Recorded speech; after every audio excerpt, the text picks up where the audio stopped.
Hi, everybody. Welcome to English Digest. I'm Stephanie. I'm Tom. It's our issue unit, and we're talking about perhaps putting a sugar tax on sugary drinks or high sugar foods to kind of change or curb behavior, get more and more people more aware of what sugar does to the body, but also to kind of change their drinking habits in particular. We've got a lot of sugary drinks in Taiwan, just like any other country. But what's interesting to me is we have smaller serving sizes typically. You can even buy a very small can of pop here, which I love. I think that's a great idea. But when you go to the tea shops, wow, that cup is so big.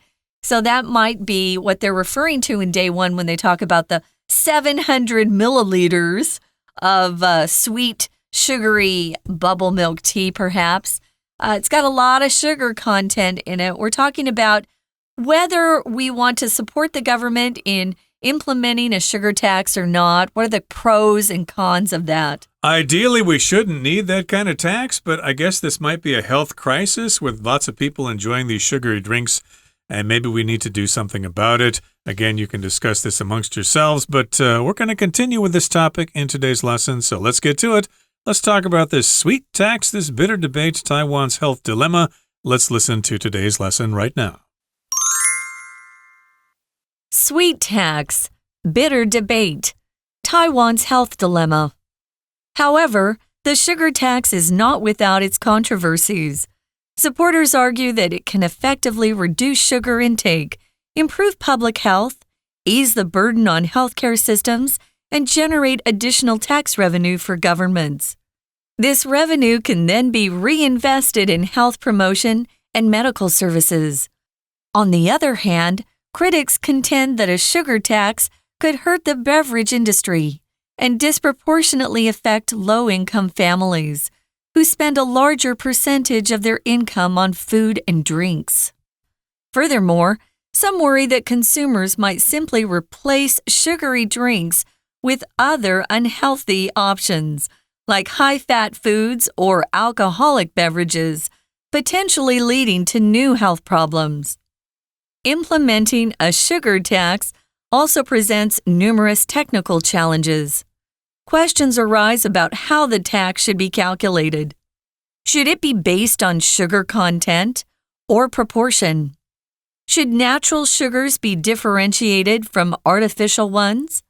Should different sweetness levels in drinks like bubble tea be taxed differently? Then there are the practicalities of enforcement. Should a list of high sugar products be created? How can tax evasion be prevented? All these require clear policy design and significant government resources. These complexities are partly why, despite discussions in Taiwan for several years, a sugar tax has yet to be implemented. Nevertheless, it's undeniable that the obesity rate among Taiwanese teenagers is on the rise, with 1 in 3 adolescents being overweight or obese, according to surveys from the Health Promotion Administration. This is not merely an issue of body image, but a critical warning for overall health. From this perspective, while a sugar tax may not be a complete solution, it could potentially be an effective first step toward a healthier future. Okay, everybody, it's time for us to talk about the contents of today's lesson. We're going to be teachers here, and we're going to look at the content and explain things for you. So please listen carefully. And, of course, you have the option to listen again if you don't understand anything or if you want to understand it even better. Maybe I'll even listen to it again if I don't understand it. But we're talking about this sweet tax. Should we have it here in Taiwan or should we not? Last time we talked about exactly what it is. Basically, it's imposed on people so that it will discourage them from drinking so many sweet beverages. And, of course, if you drink too much or too many sweet beverages, it could affect your health. And that, of course, will affect society as well. And here in Taiwan, of course, we've got the national health system. And if everybody's getting sick from drinking all these sugary drinks and getting diabetes and having to have dialysis and things like that, then, of course, it's going to be a big burden for the healthcare system. And so, of course, this is something that is of concern for the good people of Taiwan. It is. So we spent some time talking about how much sugar is in at least 700 milliliters of sugary drink. And that was 60 grams, I remember, which is insane. My dad got diabetes too as he got older and older. His whole family, except for him, had bad diabetes problems. One had diabetes 1, which you're kind of born with. But diabetes 2 has to do with your own diet, what you eat throughout your life. And as you get older, your body can't regulate or control the level of insulin in your body, and so it starts hurting your organs inside. So my dad was very careful about how much sugar he ate, and he would show me labels, where they'd say the ingredients on some sort of food. It could be a drink or even some sort of food that he bought at the store. And I remember him going, "Oh, this has 8 grams of sugar," and being horrified, like that was a lot.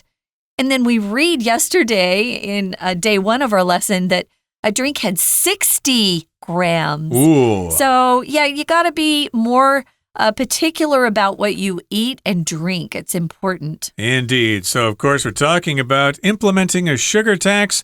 Should we have it here in Taiwan? So here it begins by saying, however, the sugar tax is not without its controversies. If something's controversial or if it has a controversy, that means people have different opinions about it, and they tend to be extreme. Some people are really in support of it. Some people are really against it. Of course, there are lots of controversies in Taiwan and in the USA, like how much should the government be taxing this or that or whatever? How much money should they spend on the military or whatever? Those are all controversial. Controversy is the noun, it's the thing that people debate. And controversial is the adjective. That's a very controversial topic. Don't talk about that at parties. We use the word debate.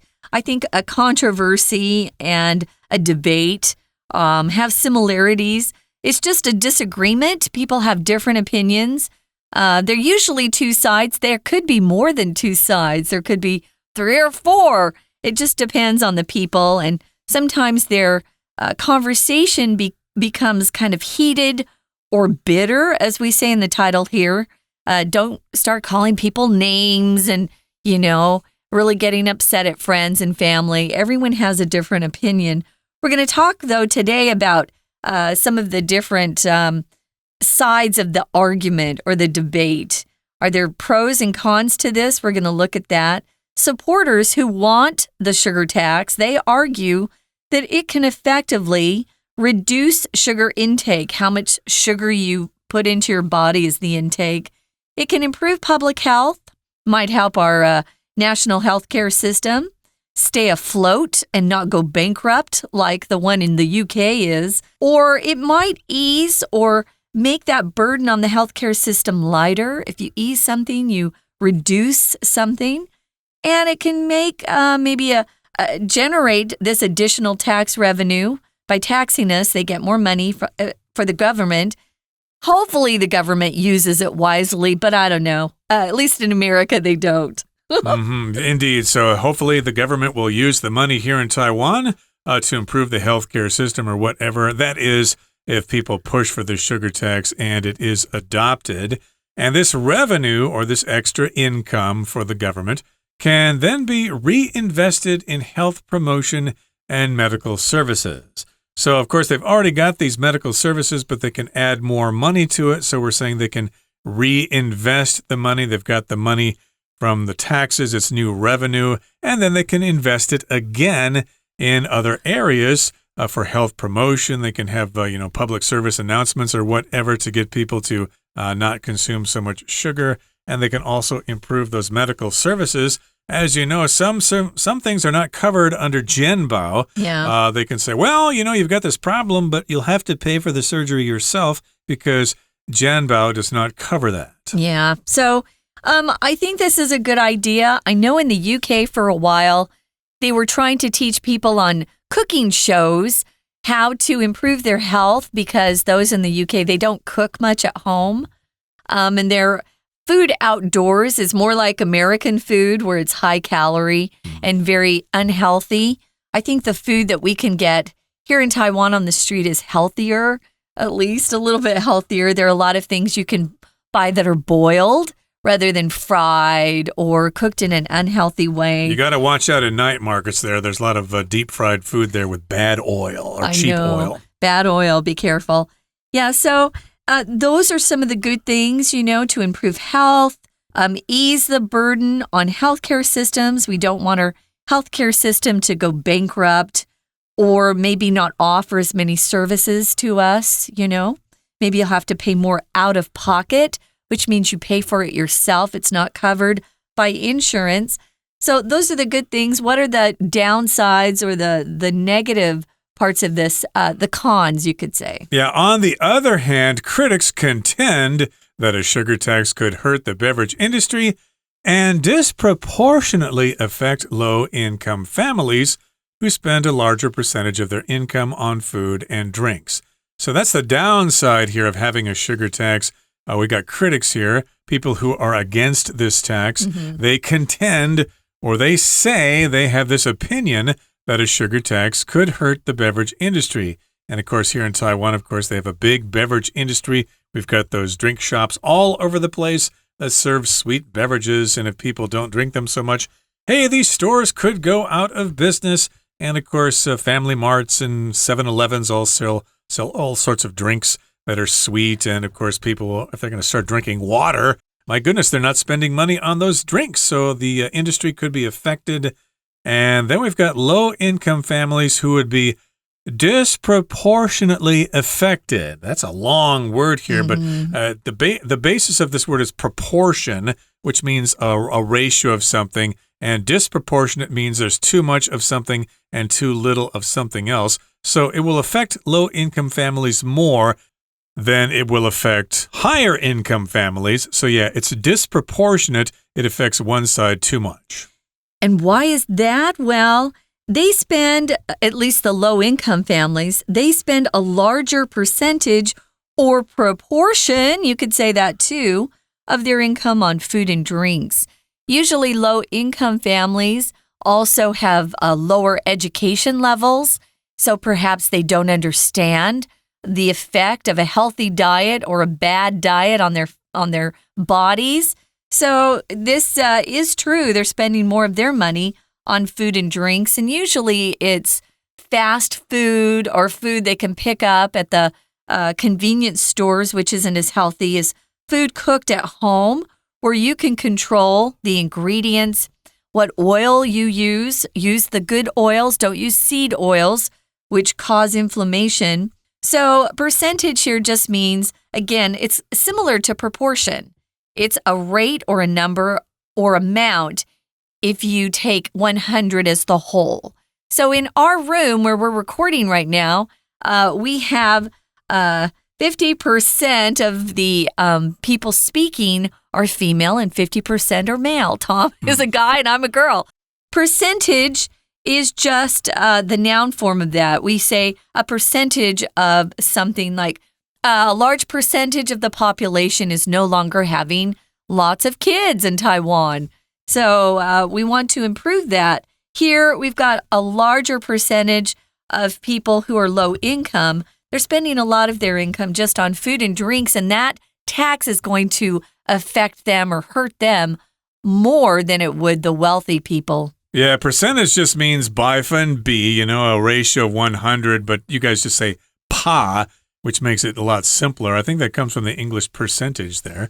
But in any case, yes, they spend a larger proportion of their food, of their money on food and drinks. And furthermore, or in addition, some worry that consumers might simply replace sugary drinks with other unhealthy options like high-fat foods or alcoholic beverages, potentially leading to new health problems. So it might backfire there. It might have the reverse effect. Some people will say, well, if they're not going to drink those sugary drinks, they'll drink something else that's really bad, like drinks that are high in fat. I can't think of any drinks that are high in fat, but there might be different kinds of food that are high in fat. which could be good, could be bad. I think I read somewhere that fat isn't necessarily a bad thing. Yeah, good fat is very good for you. Indeed. Yeah. But in any case, there might be bad fats that they might eat, or even alcoholic beverages. They might start drinking beer or something. And as you know, beer has a lot of calories. I can suggest something that I'm seeing people replacing these sugary drinks with, and that is something called an energy drink that has a lot of caffeine in it.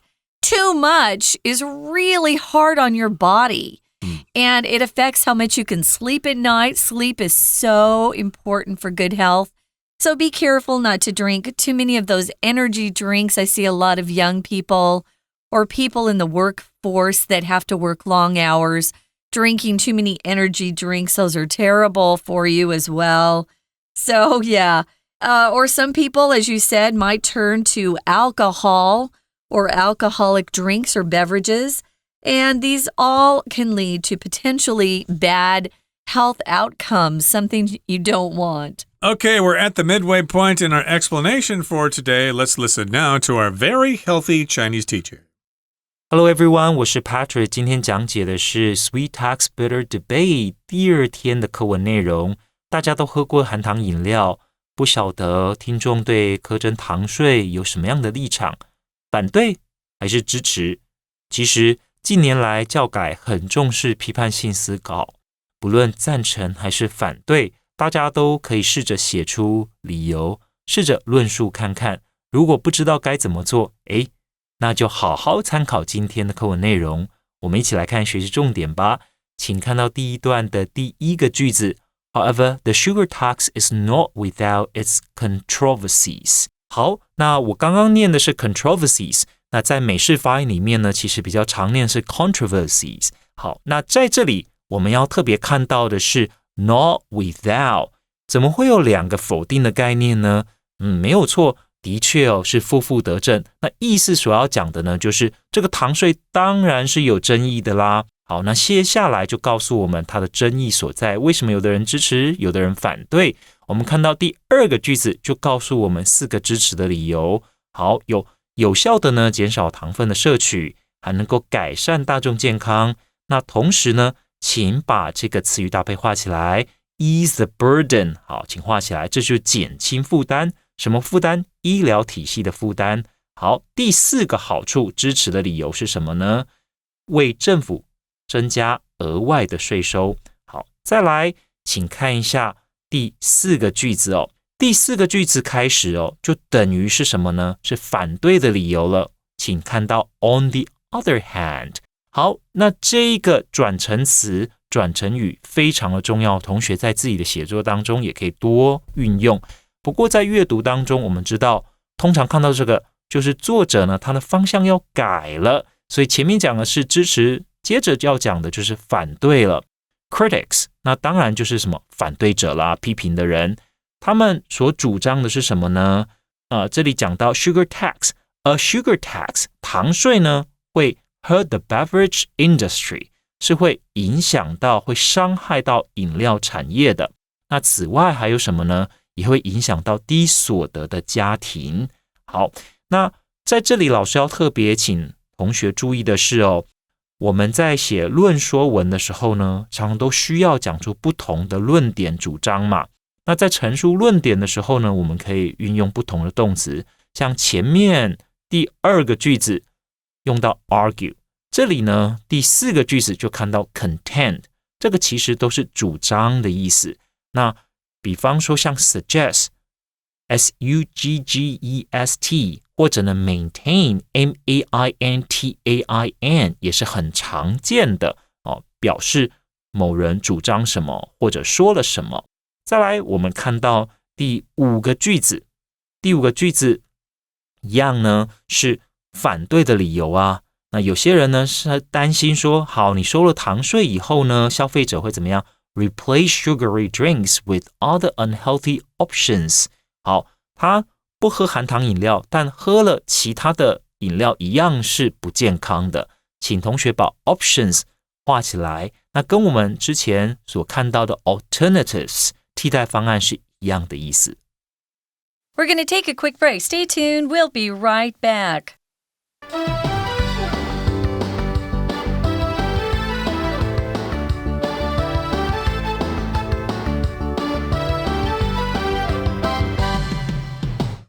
Welcome back, everybody. Let's continue talking about whether or not we should have a sugar tax or a sweet tax here in Taiwan to discourage people from drinking too many sweet drinks because it can affect them in terms of health, and it can also affect society as well. The national healthcare system will have a burden of all these sick people because they're having too many sweet drinks or other sweet kinds of food. And here it says implementing a sugar tax, putting it into practice, also presents numerous technical challenges. So it's not really easy just to pass this law and tell everybody they got to charge this tax for sweet foods. It's got a lot of technical challenges. It's really hard to put into practice. It really is. You know, how do you calculate how much to charge or who pays the greatest amount? Does it affect the companies more? Does it affect the people? So these are questions arising. When questions arise, they come up. You know, as you have some sort of situation and a question arises or a problem arises, it just means it surfaces, it becomes apparent. So you have to face it and figure out what you're going to do. Right. How should the tax be calculated? How should we figure it up or figure it out? You could use that. That's a good question. Okay, so should it be based on sugar content, like how much sugar there is in a drink, or should it be based on proportion, like what percentage of sugar is in a drink? Yeah, how do we calculate the tax here? I would say the sugar content. Okay, that sounds reasonable. And the other question here is, should natural sugars be differentiated from artificial ones? Here we've got the word differentiate, which means should they be separated or should they be considered separate? Should we consider natural sugars differently from artificial ones? Of course, there are artificial sweeteners like xylitol and things like that. Xylitol is not very good for you either if you look into it, so be careful. There are lots of them are sweet and low. I don't know if that's still around, but there's other ones as well. They're chemicals and they affect your body negatively over time. Yeah, so should they be considered? Those are artificial sweeteners or natural sugars like from sugar cane or whatever. Yeah, how do you determine what should be taxed and what shouldn't be taxed? We've got another question here. Should different sweetness levels in drinks like bubble tea be taxed differently? So if you have low sugar or middle sugar or high sugar. That's really complicated, isn't it, though? Exactly. Do they have to weigh out how much sugar each time they're going to put in your drink or whatever? So yeah, how do you figure this stuff out? Well, think about the burden for a small drink shop having to keep records and report back to the government. That's craziness. That puts a heavy burden on any business owners. We want to encourage business owners. We want to encourage small business in particular. I think they need to tax the large companies making these drinks. That's what I think. But that's my opinion. You can all have a different opinion. So there are practicalities also of how to enforce this. How do they make sure you obey? How do they force this tax on people and make sure people are doing what they've been asked to do? Yep, we've got the practicalities of enforcement, the realities that we need to face to get the police or the government to collect the tax. And should a list of high sugar products be created? So should they make this list of all things that are high in sugar? What would be on that list? What would not be on that list? And of course, the companies that produce the high sugar foods would complain, hey, our food is on that list, but this other food by that company is not on the list, so I'm pretty mad about that. So yeah, how should we make that list? And also, how can tax evasion be prevented? Of course, tax evasion means you don't pay your tax when you're supposed to, and different companies and different shops can probably falsify their records or whatever and figure out ways to get out of paying that tax. Yeah, so all these require clear policy design. So when they make up the law in the legislative yuan, it has to be very simple and clear. It never is, though, is it? It's always really complicated. And they have to have significant government resources just to impose it and make sure people obey. So this is kind of crazy. These complexities, it's very complicated, are partly why, despite discussions in Taiwan for several years, they still haven't implemented a sugar tax. So it makes sense. It's kind of a hard policy to put into place. they're not sure it's worth the time, attention. I think there would be tax evasion problems. Sure. People who didn't want to pay the tax would avoid it and hide records. Nevertheless, it's undeniable that the obesity rate among Taiwanese teenagers is on the rise. So again, obesity refers to the fact that your body is at an unhealthy weight. You've gone over what is considered normal and you're considered grossly overweight or grossly fat. The reason they say obese, though, is because it's affecting your health. Indeed, it's bad being too fat, basically, to a point where it's going to cause damage to your body. And here it says 1 in 3 teenagers or adolescents in Taiwan are overweight or obese. And that seems to be going up. I've been in Taiwan many years, and it seems like in the past, you didn't really see this so much. Of course, sometimes you saw people who were fat by genetic factors or whatever, but nowadays we see more and more of them. Not as many as the U.S., though. Don't get us wrong there.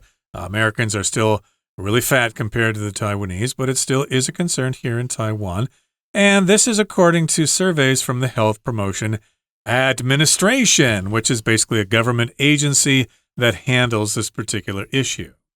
Yeah, we have a lot of uses of the word of administration.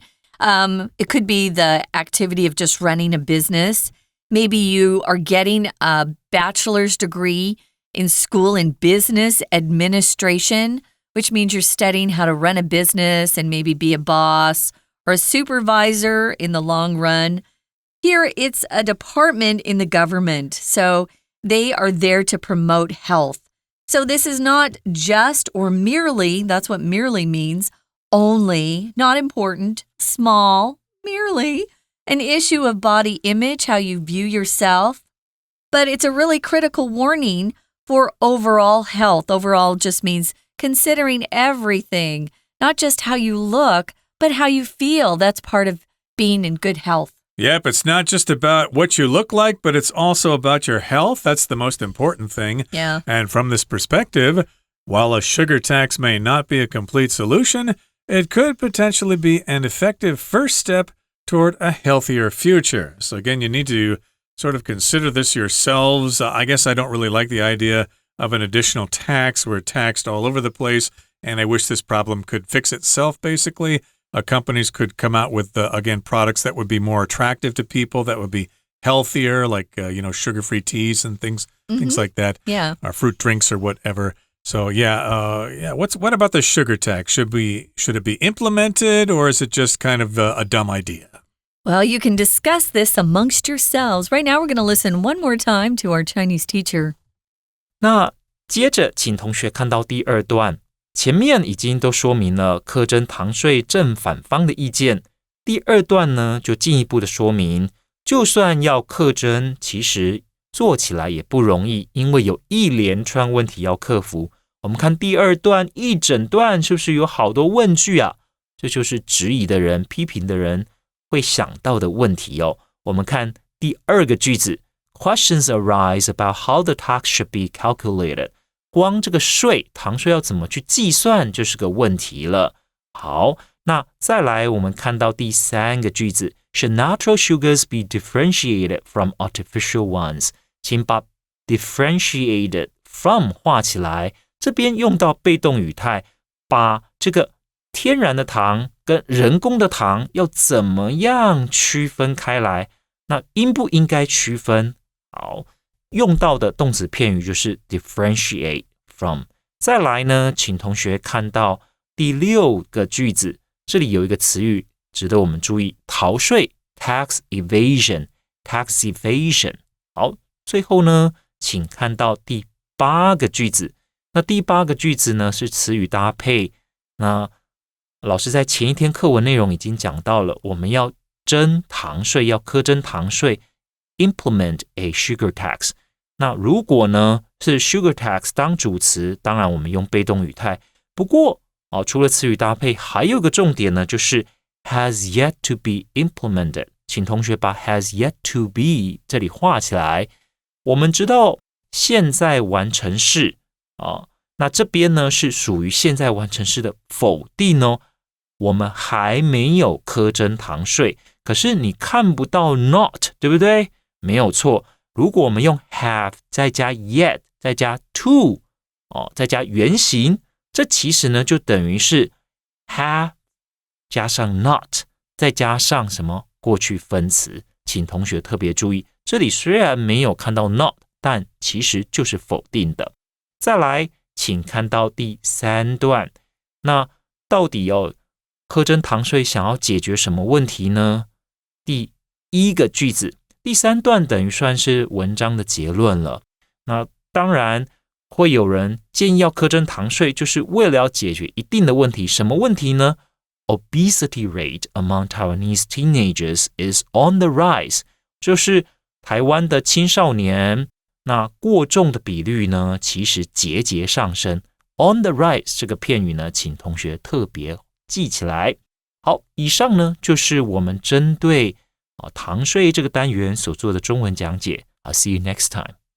Okay, everybody, that brings us to the end of our lesson for today. Thanks for listening, and hopefully you can all avoid those sugary drinks and be nice and healthy. And also remember to check out our extra content on YouTube and Facebook. From all of us here at English Digest, I'm Tom. I'm Stephanie. Goodbye. Bye.